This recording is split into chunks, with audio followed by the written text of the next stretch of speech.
மக்கள் மன அழுத்தம் இல்லாமல் போதை பழக்கமின்றி வாழ Thoothukudi easy fitness sports academy சார்பில் விழிப்புணர்வு யோகா நிகழ்ச்சி நடைபெற்றது.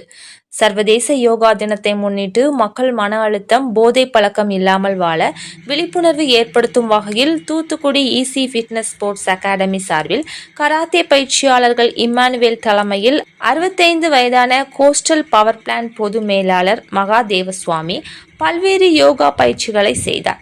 ஈசி ஃபிட்னஸ் ஸ்போர்ட்ஸ் அகாடமி சார்பில் பயிற்சியாளர் இம்மானுவேல் மகாதேவசுவாமிக்கு நினைவு பரிசு வழங்கி பாராட்டு தெரிவித்தார்.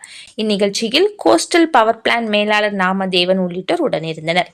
மேலும் 67 வயதான கே பரமேஸ்வரன், 57 வயதான எஸ் பாலாஜி ஆகியோர் ஆன்லைன் மூலம் நடந்த சர்வதேச யோகா பயிற்சியில் கலந்து கொண்டு இன்டர்நேஷனல் யோகா சான்றிதழ் பெற்றனர்.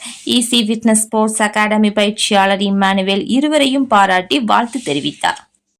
சர்வதேச யோகா தினத்தை முன்னிட்டு கோஸ்டல் பவர் பிளான்ட் பணிபுரியும் மகாதேவ சுவாமி அவர்களுக்கு 65 வயசாகுது. அவங்க யோகாவில் சிறப்பாக திறமையாக சாதனை படைத்து வருகிறார்கள். இப்பொழுது அவங்க முழு திறமையும் தனித்திறனை இங்கே பயன்படுத்தி அனைவரும் வைக்க வைத்து இந்த யோகாவை அழகாக செய்து காமிச்சிருக்கிறார்கள். Thoothukudi easy fitness sports academy மாணவர்கள் சார்பாகவும் பயிற்சியாளர் என்ற முறையில் என்னுடைய சார்பாகவும் அவர்களை வாழ்த்துகிறோம், பாராட்டுகிறோம். அவர்கள் சாதனை மென்மேலும் வளர வாழ்த்துக்களும் பாராட்டுகளும் தெரிவித்துக் கொள்கிறோம். இன்னும் இதை போன்று எனது மாணவர்களான 67 வயதான கே பரமேஸ்வரன் அவர்களும் 55 வயதான திரு